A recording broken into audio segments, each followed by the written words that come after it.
진짜로 어리석고 한심한 인간들이 모였다. 한심한 짓거리만 하고 앉아 있었다. 지금에서 가장 크게 그러면 리스크 부분은 뭐냐? 다른 리스크보다도 큰 거는요. 금준 리스크가 있다. 라고 저는 생각이 듭니다. 부채 실태를 조사를 해봤어요. 예. 어마어마합니까? 어마어마합니다. 정말 자산 시장에서 소프트 랜딩이라는 없습니다. 자산 시장은 바람같이 오르고 네. 떨어질 때는 아주 동체가 박살이 날 정도의 하드 랜딩을 항상 하는 과정 속으로 가죠.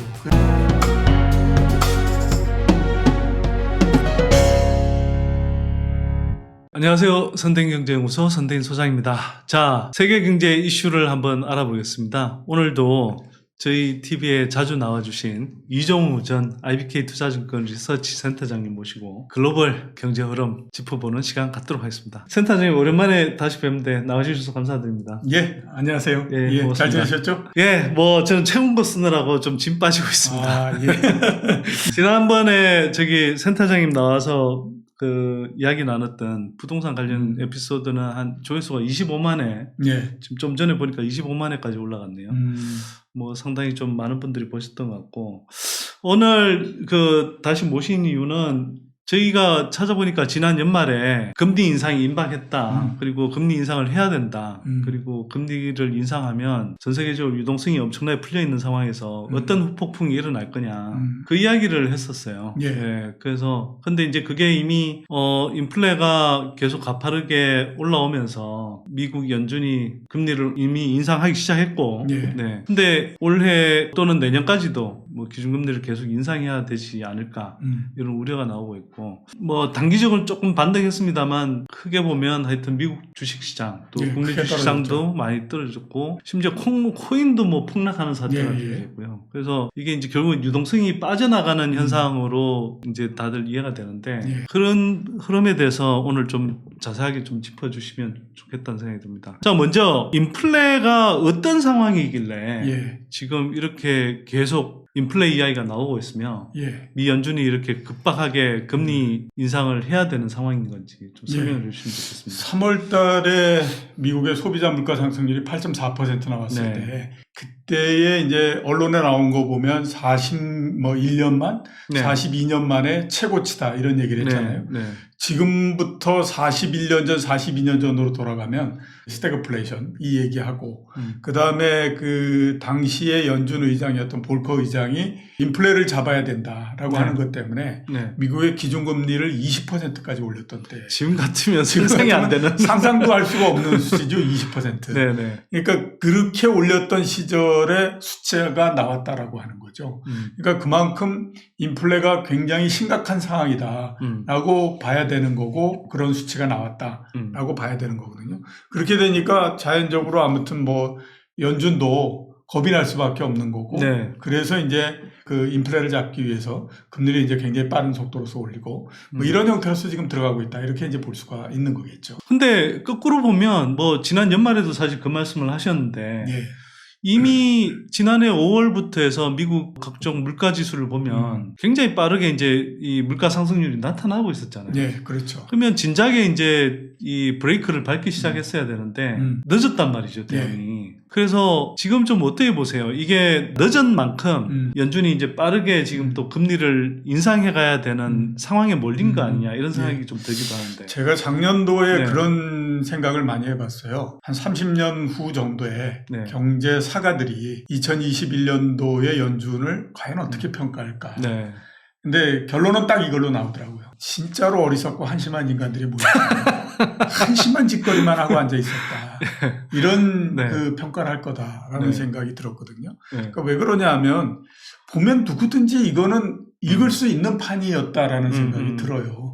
그러니까 코로나19가 발생하고 나서 바로야 당연히 금리를 내리고 하는 거는 당연하다라고 봐야 되는데, 그 이후에 보면 2020년도 말 정도 되면은 이미 경제가 어떻게 될 거다, 이게 코로나가 어느 정도 영향을 미칠 거다라고 하는 것이 눈에 보이는 형태였잖아요. 네네. 그럼 그때서부터 조절에 들어갔어야 된다라고 봐야 되는 거거든요. 그러니까 네. 최소한 금리를 인상하지는 않는다고 하더라도 유동성을 추가로 확대하거나 하는 것들은 없고, 그렇죠. 그 다음에 앞으로 우리가 뭐 이 경제 상황이 어떻게 되면은 금리를 어떤 형태로서 하고라고 하는 거에 대한 플랜을 가지고 접근을 해야 되는데 그런 게 전혀 없었고요.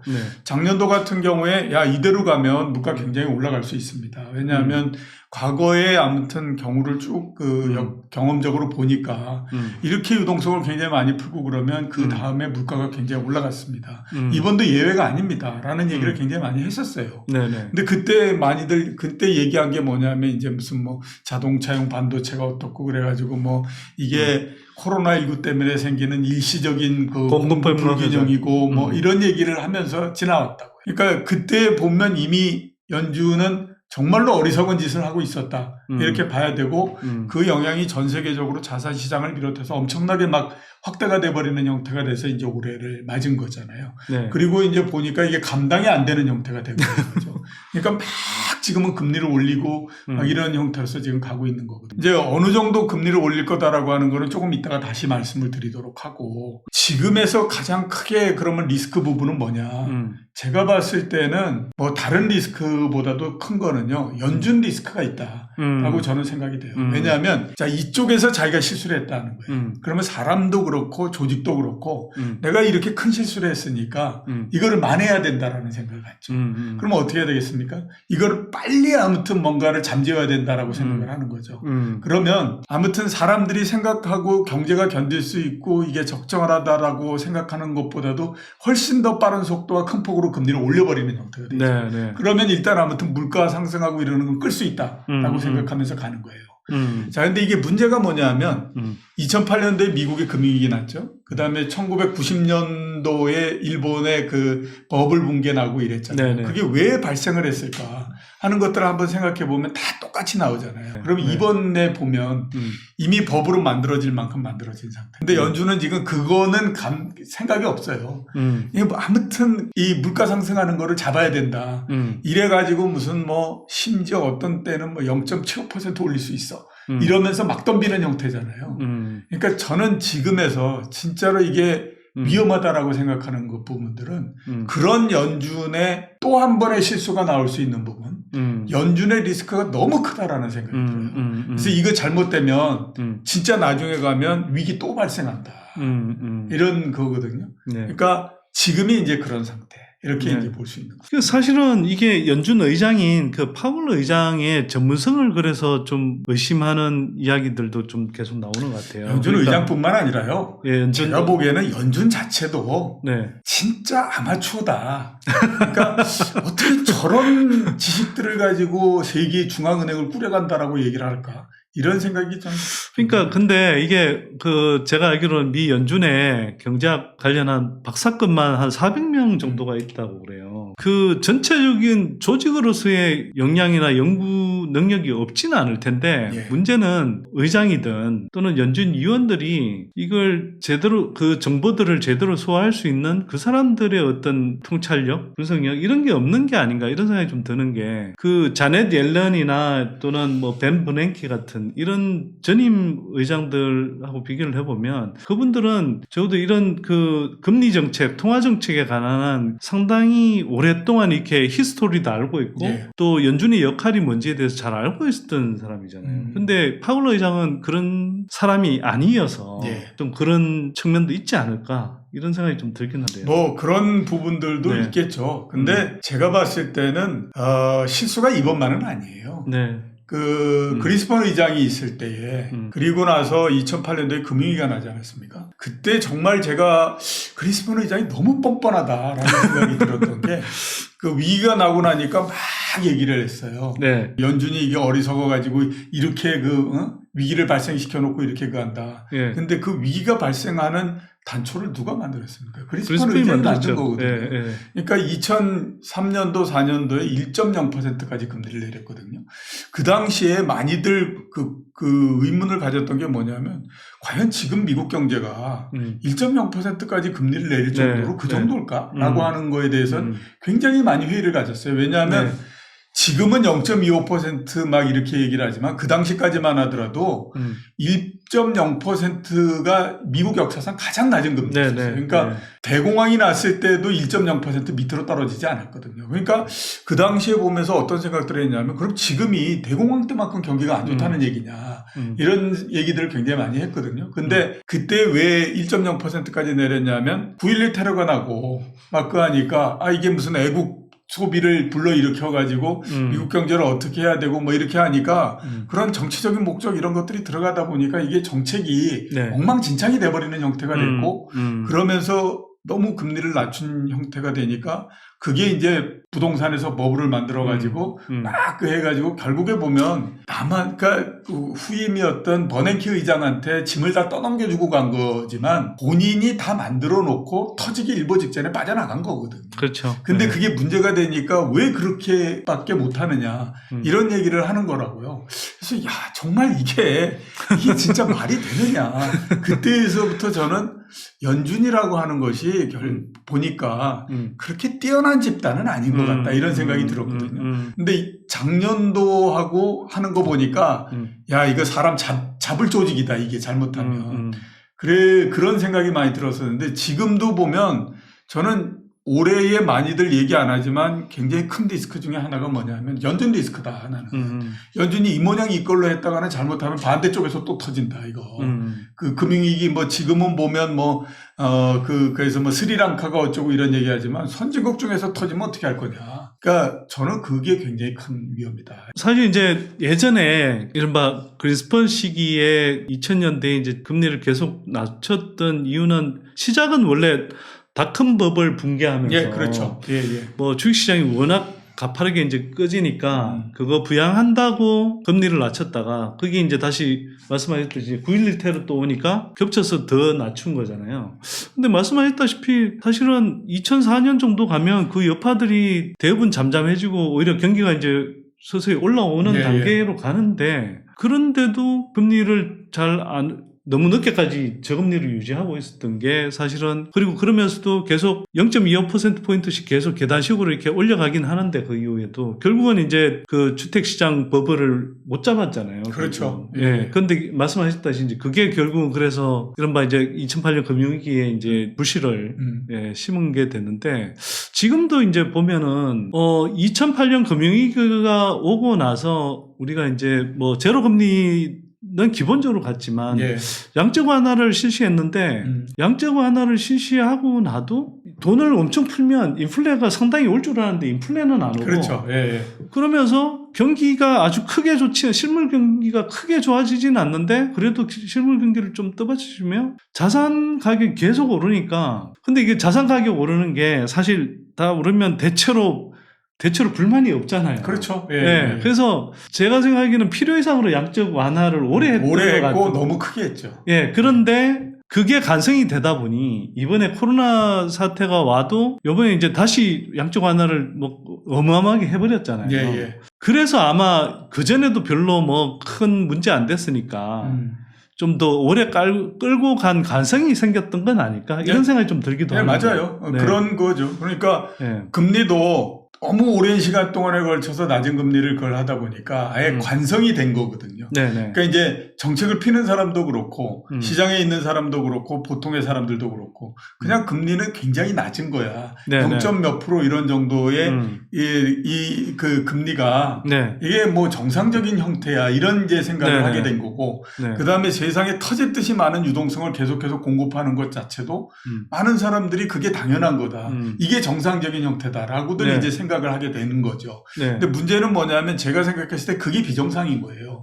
그리고 지금이 정상으로 돌아가고 있는 상태인 거거든요. 그러니까 미국 같은 경우에 0.25%인 금리를 쭉 올려가지고 올해 연말 되면 3%를 만들기도 하고 그러면 기준금리 3% 이런 정도 되는 게 이제 정상적인 형태로서 가는 거라고요. 그 다음에 미국의 유동성도 마찬가지로 지금은 너무 많은 상태인 거죠. 그러니까 이제 그 연준이 한 달에 950억 달러씩 계속해서 줄여가가지고 2025년도 정도까지 대략 3조 달러 넘게 줄이겠다. 이게 정상으로 가고 있는 그런 과정인 거거든요. 근데 비정상이 너무 심해서 이게 과정상인 것 같이 생각하다가 이게 정상으로 가면 정상이 비정상이 되는 것 같잖아요. 근데 네네. 비정상이 정상으로 되는데 그런 국면으로서 가는 건데 그 정상으로 가는 과정 속에 여러 가지 또 이 그 변동이 나타나고 그다음에 또 이런 것들이 나타날 수밖에 없는 그런 상황이 된다라고 봐야 되는 거죠. 네. 그게 이제 앞으로 우리가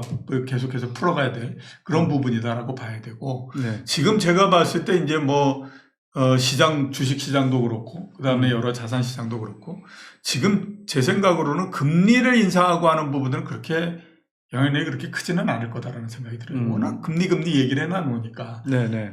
근데 더 제 생각으로 문제는 유동성을 줄이는 게 더 문제다라는 생각이 들어요. 그러니까 금리를 인상하는 거는 간접적인 형태로서 효과가 나타나잖아요. 근데 유동성을 줄이는 거는 이건 직접적인 형태로서 효과가 나타나는 거거든요.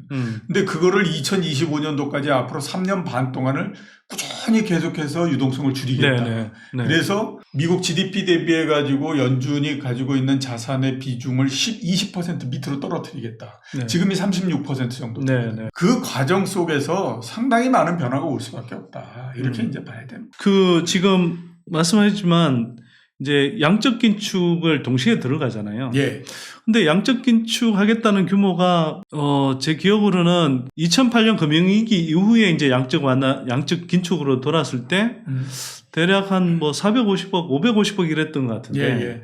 지금 최대 목표치를 950억 달러로 잡고 있더라고요. 우리 돈으로 치면 이게 100조 원 그렇죠. 돌아오는 그 자금을 이제 한 달에 100조 원씩. 그러니까 한 달에 100조 원씩 돌아오는 걸 시중에 다시 풀지 않고 그걸 그대로 이제 연준이 흡수하겠다는 것인데 그만큼 시장에서 100조 원씩 한 달에 이게 돈이 마른다는 뜻이잖아요. 그 여파가 진짜 되게 클 것 같긴 그렇죠. 하거든요. 제가 봤을 때는 그 여파가 금리를 인상하는 것보다 훨씬 더 큰 영향력을 자산시장뿐만 아니라 경제 전체에다 미칠 거다라는 생각이 들거든요. 그렇기 때문에 과연 그게 어떤 모양으로 나올 건가 하는 것들이 굉장히 이제 관건인데 우선 우리가 이거는 명확하지 않겠나라는 생각이 드는 거는 부동산 가격은 상당히 이제 시간이 지나면 그 다음서부터 이제 굉장히 크게 얻어 터진다라고 봐야 되겠죠.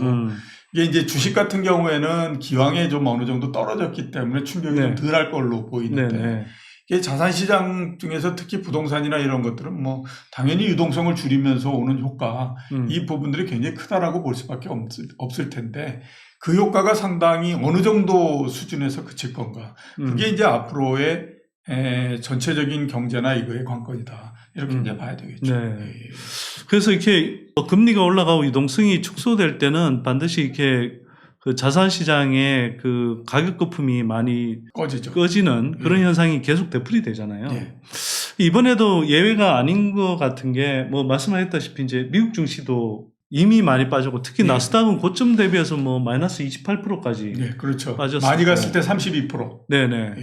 그리고 국내 증시는 사실 이제 미리 지난해 중반 이후로 계속 야금야금 빠져서 상대적으로 단기간의 충격은 좀 덜하게 느껴지지만 그렇죠. 이미 고점 대비해서 상당히 많이 빠졌더라고요. 24%. 코스피는 그러니까 3,200에서 지금 2,600까지 거의 내려갔다가. 정확하게는 3,316에서부터 2,550까지 왔죠. 그랬나요?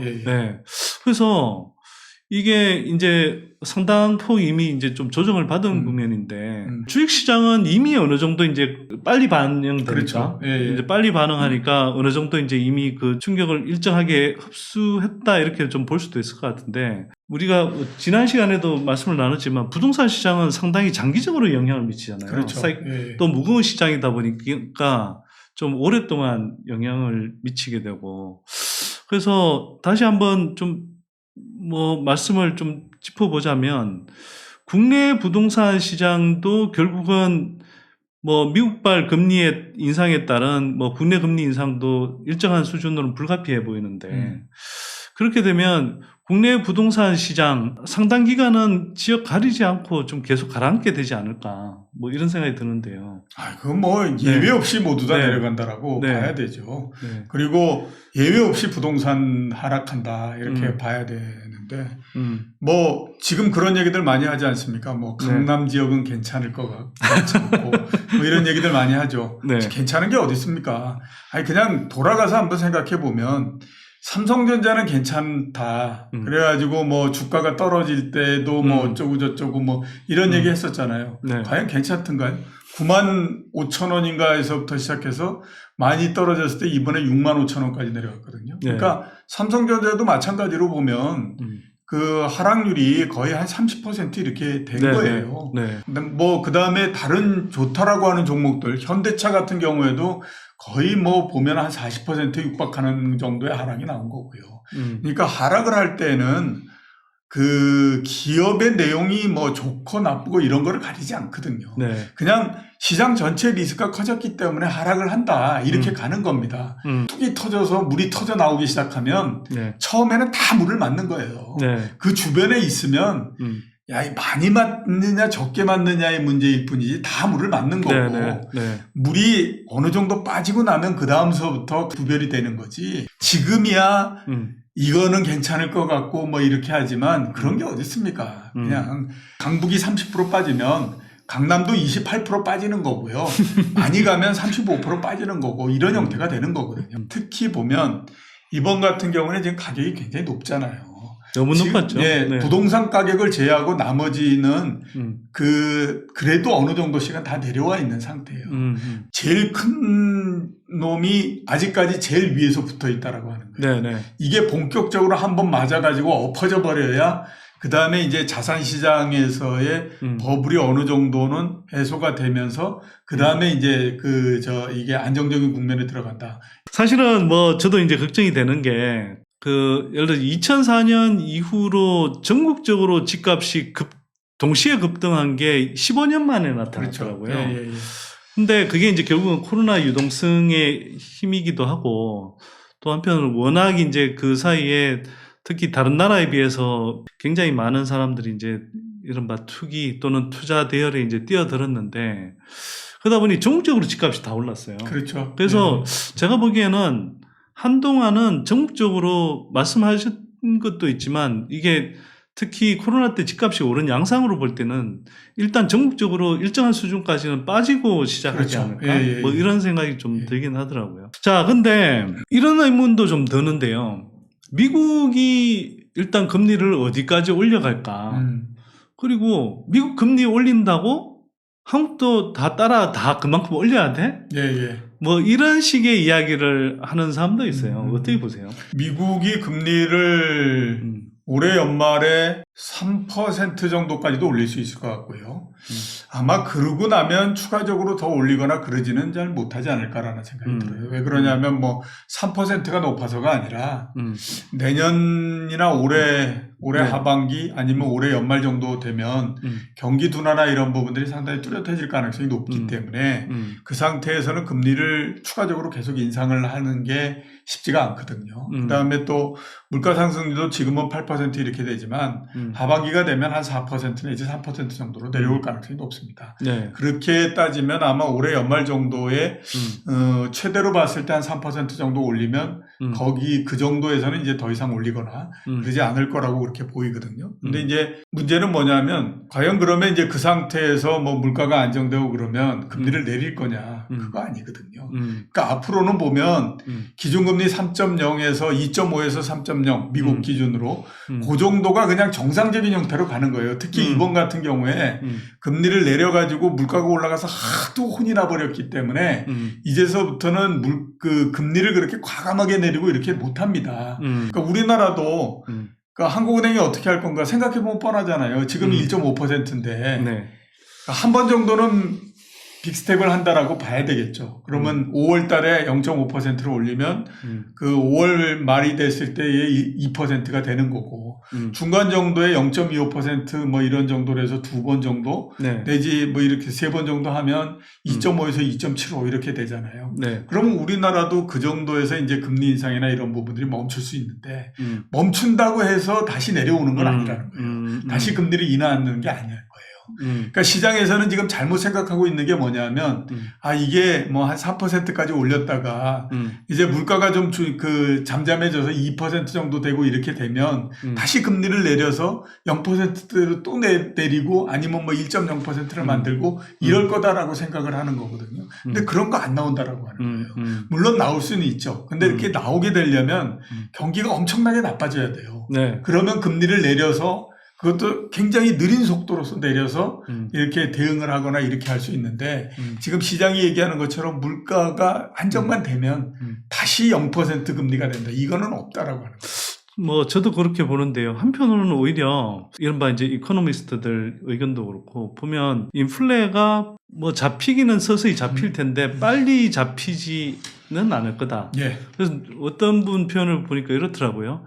인플레가 조금씩 뭐 내려가긴 할 거다. 인플레가 또 이미 피크아웃 상태이긴 하지만 그 다음에 내려가는 게 후지산 모양으로 이렇게 가파르지가 않잖아요. 또 완만하게. 네, 완만하게 내려가는 거지. 그러니까 어느 형태가 될 거냐라고 물으면 당연히 후지산 같은 모양이 될 거다. 그리고 물가도 인플레이션이 일정하게 잡힌다 해도 아마 3, 4% 이하로는 잘 안 내려가는 상황이 꽤 지속이 될 거다. 이런 식으로 이제. 그런데 이제 미국은 한번 금리를 올리면 쫙 올려서 뭐 이제 0.5%씩 빅스텝을 한 3번 정도는 그러니까 5월 포함해서 밟지 않겠냐라는 게 이제 기본 시나리오 중에 하나인데 한국은 사실은 오히려 좀 나중에 금리 올리는 속도는 좀 늦어서 말씀하셨다시피 금리 피크를 양쪽에 비교해 보면 오히려 한국은행의 기준금리가 조금 낮은 수준으로 금리 그렇죠. 역진 현상이 일어날 수 있지 않느냐. 그럴 수 있는 게 당장에 뭐 물가 상승률만 비교해봐도 그렇지 않습니까? 당연히 한국이 미국보다는 숨 쉴 수 있는 구멍이 좀 더 넓다라고 봐야 되죠. 그러니까 당연히 이제 금리를 인상하고 하는 속도도 미국은 더 빨라야 될 수밖에 없는 거고 더 그 폭이 크게 해야 될 수밖에 없는 거고 한국 같은 경우에는 그거보다는 속도를 좀 느리게 할 수도 있는 거고 그 다음에 폭을 조금 더 좁혀서 할 수도 있는 거고 이런 형태로서 이제 대응을 할 수 있으니까 당연히 이제 미국보다는 한국이 그 금리 피크아웃하는 그러니까 최고점이 되는 그 시간이 좀 더 빨라질 수 있고 이렇게 된다라고 보는 것이 더 맞는 그림이다라고 봐야 되겠죠. 근데 그렇게 한다고 하더라도 그 다음의 그림은 똑같아요. 그러니까 뭐 둘 다 똑같이 누가 더 먼저 하냐 나중에 하나뿐이지 그냥 옆으로 이렇게 쭉 가게 만드는 것 자체는 둘 다가 비슷하다 이렇게 이제 봐야 되는 거죠. 예전에는 이렇게 한미 간의 금리 역전이 일어나면 국내에 들어와 있던 그런 뭐 외화 자금들이 미국으로 환류하면서 또 그게 이제 급격하게 유출될 때는 상당히 이제 좀 뭐 준 외환위기에 준하는 뭐 그런 상황이 나타날 수 있지 않냐. 되게 이제 좀 걱정하는 이야기들이 많았는데 그 우려는 좀 한국의 경제 규모가 커지고 외환 보유고 이런 것들이 커지면서 좀 과거보다 많이 줄어드는 걸까요? 그렇죠. 그리고 그런 이제 그림 자체를 우리가 상정을 하는데 그 그림이 그동안에 이렇게 따져보면 그다지 맞는 그림은 아니었다라는 생각이 많이 듭니다. 그런 가정 자체는 이 가정하고 똑같은 거죠.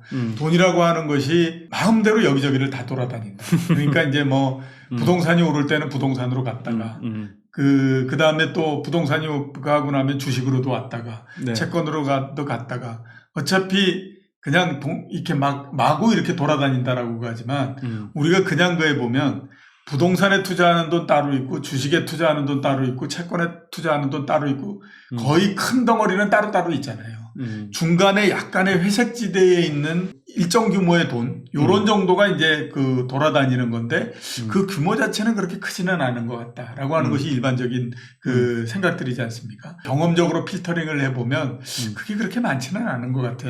이런 이제 그거거든요. 그러니까 우리나라에 채권이나 이런 걸로 그래서 투자하겠다고 들어와 있고 하는 돈 이게 보면 전 세계적으로 채권에 대한 포트폴리오를 짤 때, 이게 대한민국이라고 하는 것이 세계적으로 경제 규모가 10위가 되고 이렇게가 아니, 그 나라의 국채는 일정 부분을 갖고 있어야 되겠다라고 해가지고 가는 포트폴리오 차원의 자금이지, 한국의 뭐 금리가 미국보다 더 높으니까 글로 가야 되겠다 이러면서 들어오는 자금들이 아니더라라고. 금리가 역전이 되고 이런다고 하더라도 빠져나가고 이러는 것이 그렇게 크지 않더라.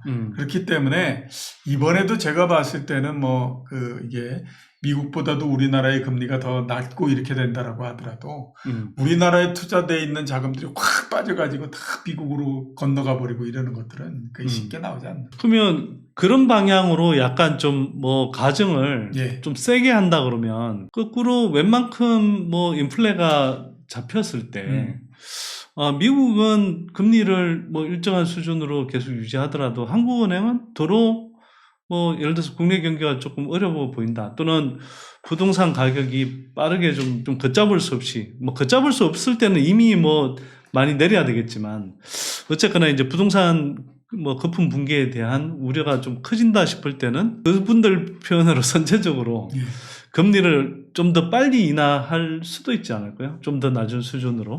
그런 문제는 어떻게 보세요? 그럴 수도 있을 텐데요. 아까 연준도 말씀드렸지만 과연 중앙은행들이 그런 정도의 예측력을 가질 수 있을까요?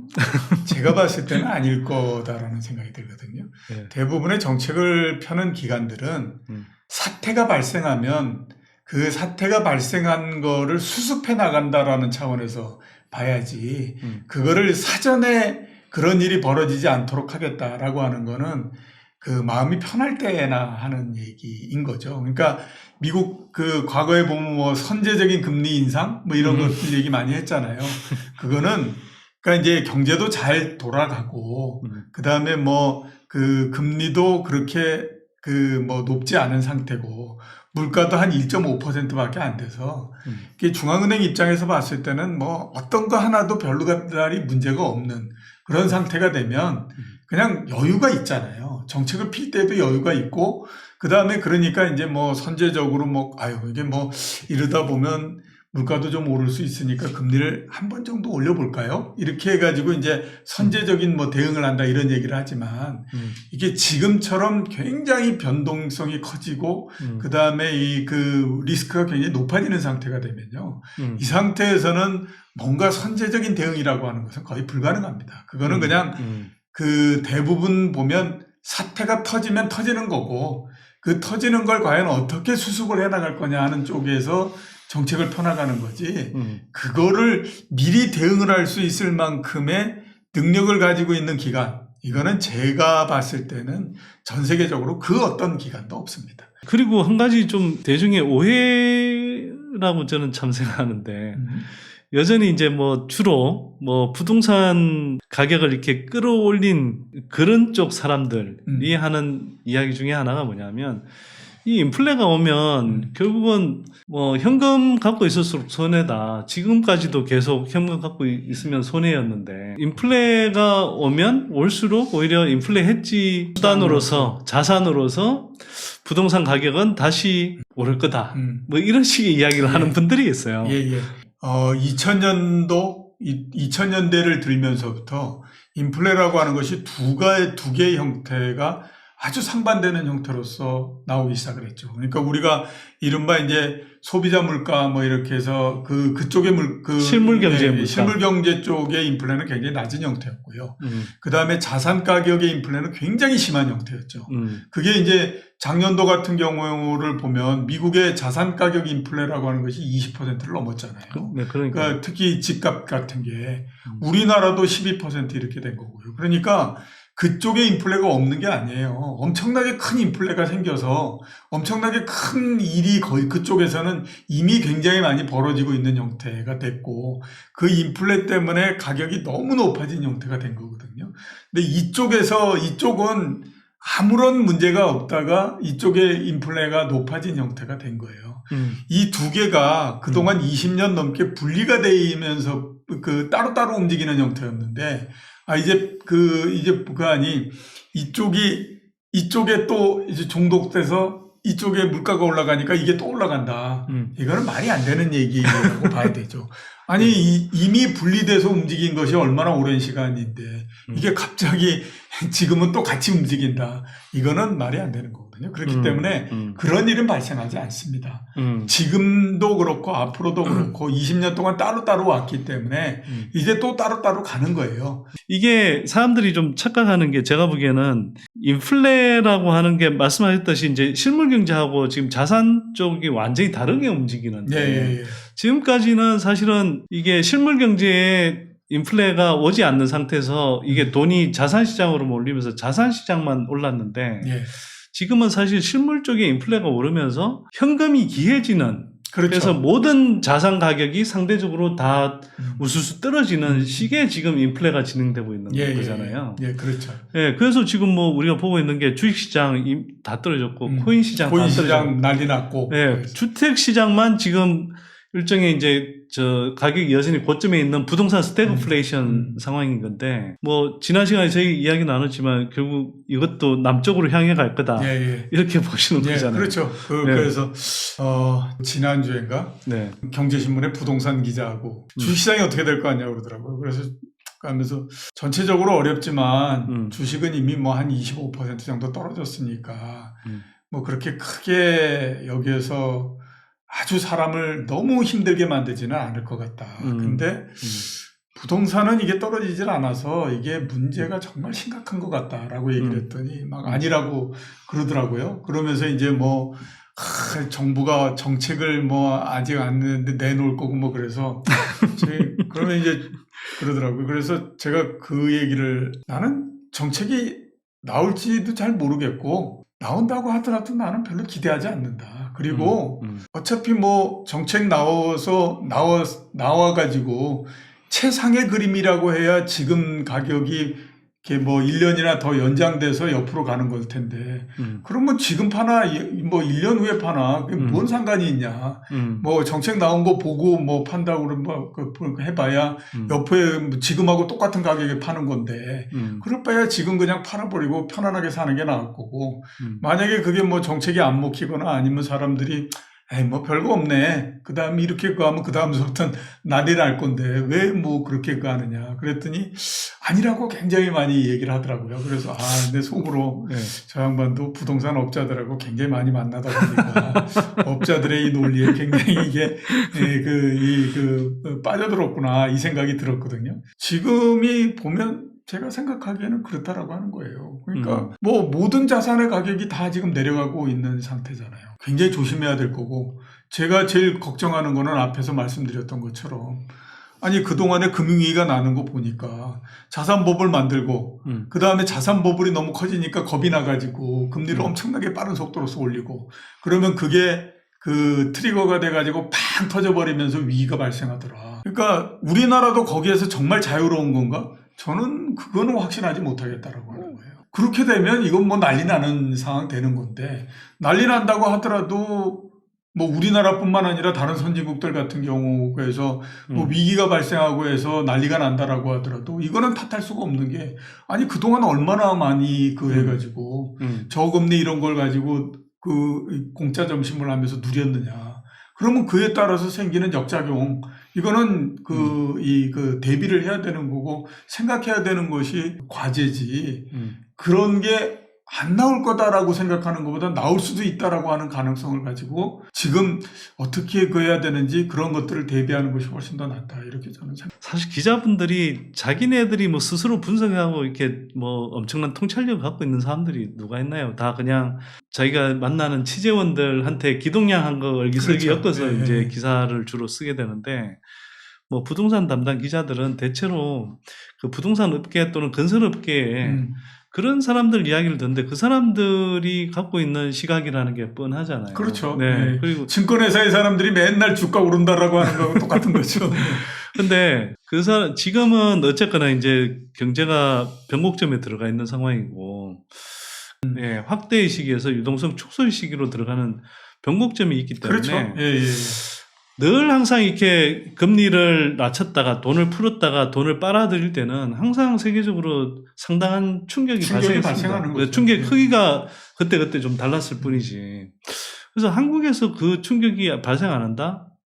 저도 당연히 발생한다고 보는 사람이고, 그걸 더 우려하게 된 건, 지난번 시간에 나오셨을 때 제가 잠깐 말씀드린 것 같기도 한데, 저희 연구소에서 서울, 경기, 인천, 이 아파트를 한 10여 개 단지를 정해서 등기부 등본 떼가면서 부채 실태를 조사를 해봤어요. 예. 아, 어마어마합니까? 어마어마합니다. 정말 그 기가 막힌 게요. 물론 정말 언론에서 이렇게 보도하는 현금으로 그냥 뭐 돈다발 들고 가서 뭐 몇십억짜리를 그냥 샀다. 이런 사람도 있어요. 실제로. 물론 있겠죠. 있는데 그런 사람들은 상대적으로 오히려 소수인 거고요. 예.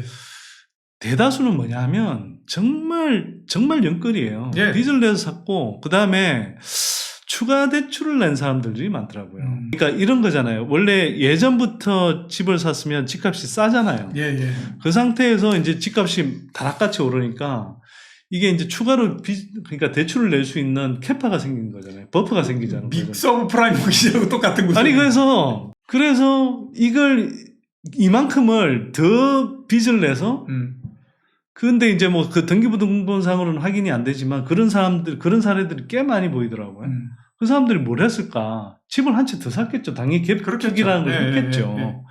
그래서 근데 그런 식으로 빚을 낸 게 어마어마해요, 정말로. 그래서 이전 2014년에 비하면 그 제가 이제 주택 거래 건당 그 주택담보대출액 늘어난 걸 비교해 보니까 2014년이 사실은 수도권 주택 가격 바닥권이었잖아요. 예. 그때에 비해서 코로나 시기에 대략 한 평균 5배가 늘어났더라고요. 그래서 개별 아파트 단지별로 이렇게 떼보니까 실제로 개별 아파트 단지의 경우에 투기가 심했다 또는 코로나 시기에 되게 투자가 집중됐다 이런 아파트들은 2014년 이때쯤 이 대출 일어난 거에 비해서 5배도 더 넘는 것 같더라고요. 그냥 눈에 익은 케이스들만 이렇게 보고 아직 이제 정량적인 데이터 분석은 아직 충분히 못해서 그런데 그냥 딱 봐도 야 이건 너무 많이 빚을 그렇죠. 냈다. 예. 빚을 냈는데 이걸 자기가 사는 것도 아니고 전세 끼고 했으니까. 전세 끼고 그래서 빚을 내고 그다음에 네. 거기에 전세 끼고 그렇게 해서 이제 산 거잖아요. 그러니까 너무 이게 어쩜 사람들이 이렇게 급도 없을까 플러스 예. 무조건 집값이 오를 거라고 이렇게 생각하도록 정책을 계속 가져갔을까. 그래서 문재인 정부가 정말 참 한편으로는 이게 저는 정치 포퓰리즘 중에 하나라고 생각하는데 다주택자 규제는 열심히 막는다고 하면서 진짜 무주택자는 다 풀어주고 뭐 청년층들 뭐 무세대들 이런 사람들은 정말 어마어마하게 돈을 풀어줬더라고요. 그렇죠. 거기다가 예. 전세 자금 대출로 해서 이게 전세가를 계속 밀어 올리잖아요. 유동성을 주입해서. 그래서 갭 투자하기 쉽게 만들어주고 전세 보증보험 같은 경우도 거의 뭐 공시지 가격의 한 150%까지 해줘서 보증보험을 전세 보증보험을 저는 그렇게 높은 수준까지 해주면 안 된다고 봐요. 그렇게 높게 해줘버리면 이런 거잖아요. 예를 들어서 매매가가 3억인데 전세가가 3억 5천이면 사실 이거 나중에 못 돌려받을 그렇죠. 수가 있잖아요. 그러면 실제로는 매매가 3억이면 최소한 2억 5천 정도까지 전세 보증보험을 들 수는 있는데 이게 전세 보증보험이 3억 5천까지도 커버를 해주는 거예요. 예를 들면. 그래서 사람들이 이제 겁도 없는 거죠. 일종의 그렇죠. 도덕적 해이에 빠져서 그냥 전세 보증보험 들었다는 이유로 3억 5천을 받아들이는 거예요. 그러니까 거꾸로 이야기하면 전에는 갭 투자라고 그랬잖아요. 제가 보기엔 갭 투자가 아니라 요새는 그래서 무갭 투자라고 해서 아예 그러니까 뭐 자기 돈 없이도 투자한다 이런 건데 제가 보기에는 그걸 넘어서 마이너스 갭 투자인 거예요. 예. 문제는 뭐냐면 제가 벌써 그런 사례를 들었는데 이게 이미 다른 일부 지역에서는 이제 집값이 빠져서 깡통 전세가 나오잖아요. 예, 그렇죠.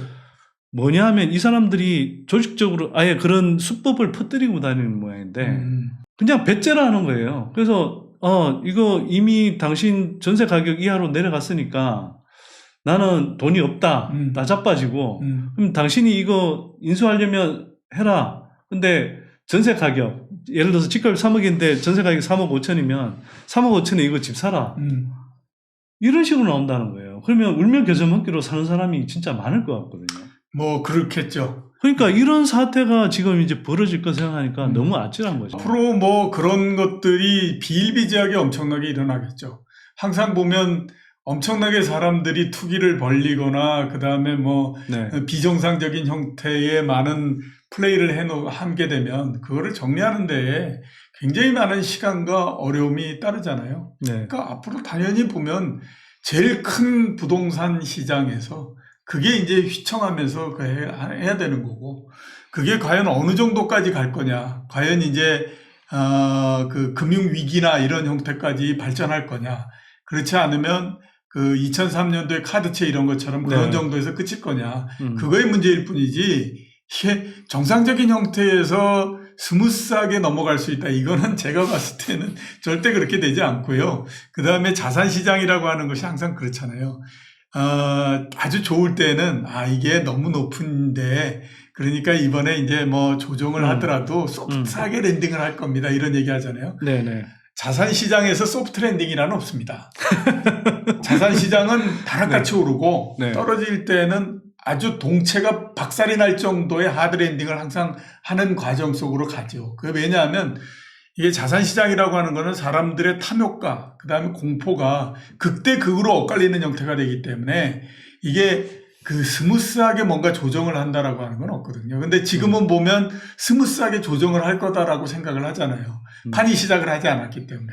판 시작하면 다릅니다. 그래서 제가 봤을 때는 소장님 말씀하셨던 것처럼 여러 가지 굉장히 어려운 부분들이 앞으로 산적하게 나올 거 수밖에 없을 거다, 이렇게 이제 보여요. 자, 하여튼 뭐 오늘도 다시 모셔서 좀 여러 가지 이야기 들어봤는데요. 혹시 뭐 좀 미진한 이야기 있으면 마지막으로 좀 해주십시오. 뭐 네. 이번에는 주식시장일 거다라고 해서 왔는데 우리 또 부동산 시장도 많이 얘기를 드렸는데요. 네네. 주식시장도 상당히 어렵습니다. 근데 하나 앞에서 계속 말씀드렸던 것처럼 이거는 또 미리 많이 또 좀 하락을 해가지고 상대적으로 좀 충격이나 이런 것들은 이제 뭐 많이 덜 수 있는 그런 부분이 생겼다라고 봐야 될 것 같고요.